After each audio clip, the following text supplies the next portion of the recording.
So clear cut గా దీని వెనకాల పొలిటికల్ బ్యాక్గ్రౌండ్ ఉందంటారు పక్క 200%. ఏ ఉద్యమం అయినా సరే ప్రజా ఉద్యమము ప్రజల్లో నుంచి పుట్టుకొచ్చిన ఉధృతి వేరండి, ఎవరూ మాట్లాడరు.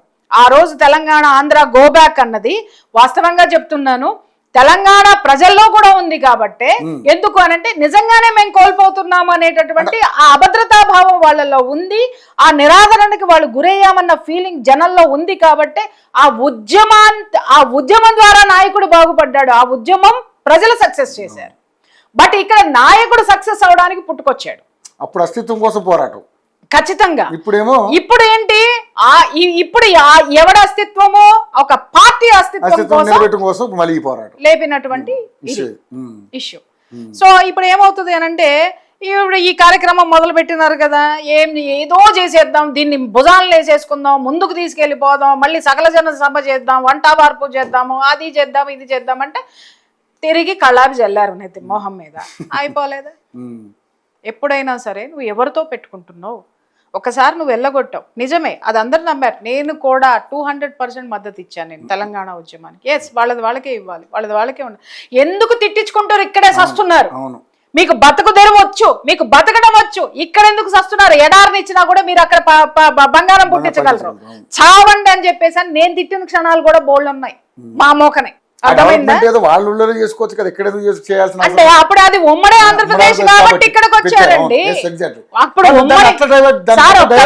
ఒక్క మాట నేను చెప్తున్నాను సార్. సరే, కొంతమంది ఇద్దరో ముగ్గురో లగడపాటో జగడపాటో ఆ పాటో ఈ పాటో మీకు చేసినారేమో గాని చాలా వరకు కూడా ఆంధ్రాలో ఉన్నటువంటి వాళ్ళందరూ కూడా అక్కడ ఉన్నటువంటి ఆస్తులు అమ్మి హైదరాబాద్ అభివృద్ధి చేశారండి. ఇక్కడికి వచ్చి స్థలాలు కొనుక్కున్నారు, ఇక్కడికి వచ్చి ల్యాండ్ రేట్లు పెంచి అక్కడ వాళ్ళు లేకుండా చేసుకున్నారు. ఇప్పుడు మరి ఆ బాధితుల్ని ఏమనాలి? వాళ్ళ మీద ఎవరు జాలి చూపించాడు? గోబ్యాక్ అని మీరు అన్నారు, కానీ అక్కడికి వెళ్ళి ఏం చెయ్యాలి? అక్కడ తరతరాల నుంచి ఉన్నటువంటి పొలాలు అమ్ముకున్నారు, ఇళ్ళు అమ్ముకున్నారు, అవన్నీ అమ్ముకొని ఇక్కడ వ్యాపారాలు పెట్టారు, లేకపోతే ఇన్స్టిట్యూషన్స్ పెట్టారు, ఏదో ఒక బ్రతుకు తెరువు ఇక్కడ పెట్టిన తర్వాత నువ్వు వెళ్ళిపోమ్మన్నావే, మరి వాడేమవ్వాలండి? మరి ఏ అస్తిత్వం కోసం పోరాడినావు నువ్వు? ఆ అస్తిత్వానికి గౌరవం ఇచ్చి వాడు నిలువ నీడలేకపోయినా మళ్ళీ గోబ్యాక్ అయ్యాడు కదా. అయిన తర్వాత ఇక్కడ నువ్వు ఎంతమందికి నిలువ నీడనిచ్చావు? ఆ రోజు మాట్లాడిన మాట ఏంటండి, హైదరాబాద్ లో గజం స్థలం 1,00,000 రూపాయలు. తెలంగాణలో ఉన్న పేదవాడు హైదరాబాద్ లో గజం స్థలం కొనుక్కునేటటువంటి స్థాయి లేకుండా చేసి అవతల పారేశారు, ఈడ్చి అవతల పారేయండి అన్నారు.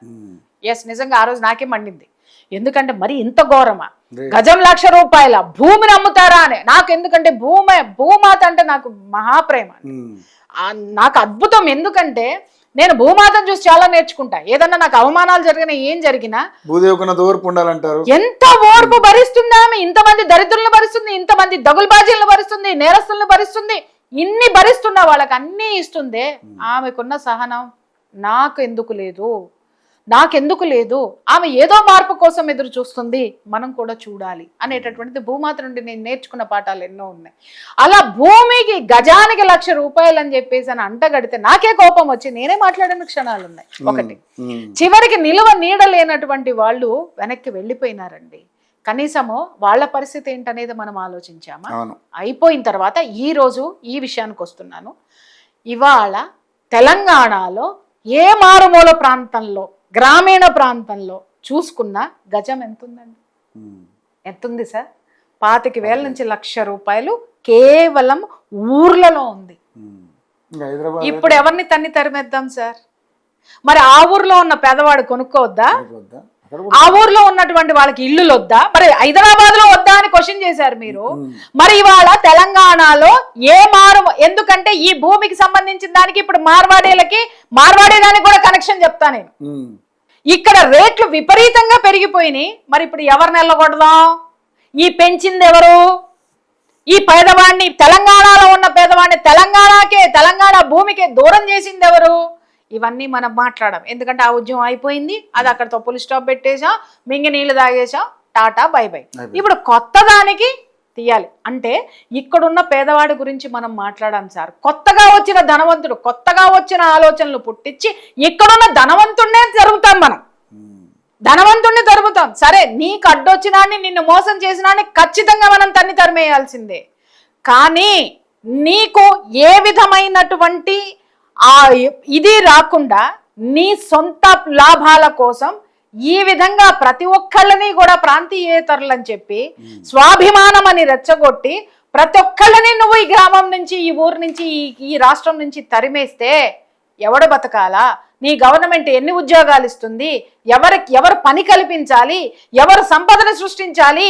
ఈ రాష్ట్రము నువ్వు అడిగినటువంటి ఈ పేదవాడికి ప్రభుత్వం ప్రామిస్ చేసినటువంటి పథకాలని ఏ సముదో ఇవ్వాలి? ఒక్క ధనవంతుడు ఉండొద్దు, ఒక్క పెట్టుబడిదారులు ఉండొద్దు, పేదవాడు ఉచిత పథకాలు అనేటటువంటిది ఈ రోజు పేదవాడు బ్రతకాలని మనం కొట్లాడుకునే ఆ పేదవాడికి డబ్బు ఇచ్చేవాడు ఎవడండి? మాట్లాడదామా కూర్చుని? వాదం ఏం మాట్లాడుతున్నారు? అరే మా చేతి వృత్తులు మాకు కాకుండా పోతున్నాయని కొత్త నినాదం. మొదటి రోజు ఏం మాట్లాడారండి? దళితుణ్ణి కొట్టారు, మా దళిత బిడ్డను కొడతారా అని టప్ప వచ్చినాయి. అక్కడ విషయం ఏం జరిగింది? అందరూ మీద పడ్డారు. ఎస్, తప్పు జరిగినప్పుడు ఖచ్చితంగా ఖండిస్తాం.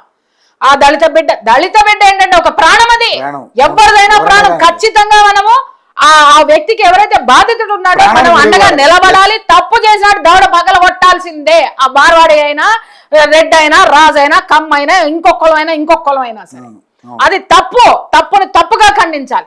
అది తీసుకొని ఇక్కడ ఒక లాజిక్ నాకు నిజంగా నవ్వొచ్చిన విషయం ఏంటంటే, రవి గారు తక్కువ కమ్ జాతి వాళ్ళే అని చెప్పి నన్ను తిట్టాడు అని అన్నాడు. నేను ఇక్కడ ఒక ప్రశ్న అడుగుతున్నా, అంటే ఇప్పుడు మళ్ళీ కొత్త స్టోరీలు వెళ్ళేస్తారు. ఎందుకంటే ఈ జాతికి ఈ ఇజానికి స్టోరీలు వెళ్ళడంలో నంబర్ 1 కథా రచయితలు బోల్డ్ మంది ఉన్నారు ఈ నికృష్టమైనటువంటి ఇజంలో. అదే కదా నికృష్టుల వాళ్ళు. అయితే కమ్ జాతి వాళ్ళే అన్నాడు. అది తిట్టాడండి, తక్కువ కులం అని చెప్పి తిట్టాడండి అని. ఏమండి అక్కడ ఇతను కస్టమర్ ఆ షాప్కి వెళ్ళాడో, షాపు ముందు పెట్టుకున్నాడు, ఆ షాప్ లో కూడా వెళ్ళాడో లేదో తెలియదు మనకి. అసలు ఆ వివరాల జోలికి ఏ జర్నలిస్ట్ పోలా, ఏ యూట్యూబర్ పోలా.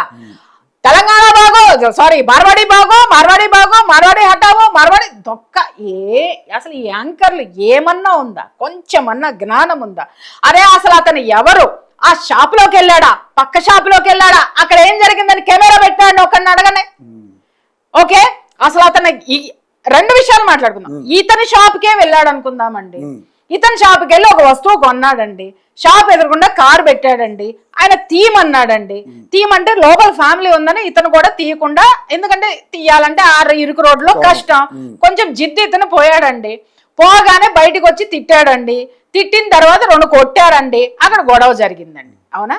ఏది? అతని షాప్లోకి వెళ్ళి వస్తువు కొంటే అంతవరకే కదా రిలేషను. అంతకుమించి జాన్ జగరీలు కాదుగా, ఇంటి పక్కన ఇల్లు కాదుగా, ఆ తర్వాత దోస్తులు ఫేస్బుక్ లోనో లేకపోతే వాట్సాప్ లోనో దోస్తులు కాదుగా, ఇన్స్టాలో సోషల్ మీడియాలో. అతను ప్రోడక్ట్ కొనుక్కుంటానికి వెళ్ళినటువంటి వినియోగదారుడు ఇతను. ఎవరైతే బాధితుడు ఉన్నాడో ఆ వ్యక్తి వెళ్ళినప్పుడు, సార్ నేను తక్కువ జాతి వాడిని, నాకు మీ షాపులో ఈ వస్తువు ఇవ్వండి అని అడిగాడా? అట్లా అంటారు, ఎవరు అడగరు కదా. మరి కమ్ జాతి వాళ్ళే అని ఎట్ట తిట్టాడండి? ఇతని క్యాస్ట్ అతనికి ఎలా తెలిసిందండి? ఇది అల్లిన స్టోరీ ఇది. రాబందులు శవాన్ని పీక్కు తినడానికి ఎదురు చూస్తున్నటువంటి రాబందులు వీళ్ళు. ఎప్పుడైతే వీళ్ళు ఒక స్కెచ్ వేసుకొని కూర్చున్నారు, ఎప్పుడైతే ఆ ఇష్యూ బయటకు వచ్చిందో అక్కడ ఆ బిడ్డ ఎవరైతే ఉన్నారో దళిత బిడ్డ అని బయటకు తీశారు. నేను బాధితుడు అంటాను ఎవరికైనా సరే. అది ప్రాణం అండి మీరు అన్నట్టుగా.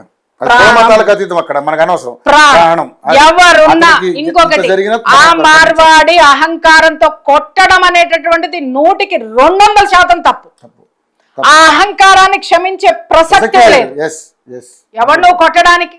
సరే నీ షాప్ ముందు తీయలేదు, ఎందుకంటే ఈ గొడవలు ఉంటాయి. ఎందుకంటే నేను బేగం బజార్ పోయానంటే ఆ కార్ అక్కడెక్కడో పెట్టుకొని నడుచుకుంటూ వెళ్లాల్సిందే. రాజైనా రెడ్ అయినా పోవాల్సిందే, నడుచుకుంటూ పోవాల్సిందే. అక్కడ కనీసం మనకి నడవడానికి కూడా ప్లేస్ ఉండదు. ఒకవేళ మనం మనుషులవే షాప్ ముందు నుంచోనీరు, అమ్మ పక్క తప్పుకో అంటారు. ఎందుకు? ఇంకొకళ్ళు రావడానికి. అంటే అంత ఇరుగు ప్రాంతాలు అవి. వాళ్ళ గోల వాళ్ళది, వాళ్ళ బాధ వాళ్ళది. కానీ ఇక్కడ అంత దూకుడుతనం అనేటటువంటిది కరెక్ట్ కాదు. సంయమనం ఉండాల్సిందే, వ్యాపారస్తుడికి పేషెన్స్ ఉండాల్సిందే. అక్కడ ఉన్నటువంటి దాన్ని అంది పట్టుకొని ఈ మాట అన్నాడు, మా దళిత బిడ్డను అంటావా అని ఒకడు ఉన్నాడు, పీస్ పుల్లగాడు. వాడు లేచినాడు. ఈ కొత్తగా పట్టుకొచ్చిన ఐటమ్ అండి బాబు, ఇది ఐటమ్ పీస్ ఇది అని చేశాడు. అంతకుముందు ఆ పేరు ఎవరికి తెలియదా? ఎవరికి? ఆ పేరు ఆ పేరు అంతకు ముందు నుంచే స్కెచ్ వస్తుంది, మీరు గమనించారో లేదు. అంతకు ముందు నుంచే హిందూ ధర్మం అని చెప్పి బొట్టొకటి కొత్తగా పెట్టుకొని హిందూ ధర్మం మాట్లాడుతూ హిందూ ధర్మంలో పనిచేసే వాళ్ళని టార్గెట్ చేసేటటువంటి కొత్త స్కెచ్ ఇది. మీకు అర్థం కావట్లా? ఇది చాలా ఉంది సార్ చరిత్ర, దీని మీద ఒక స్టోరీ చేస్తాను, డెఫినెట్గా చేస్తాను.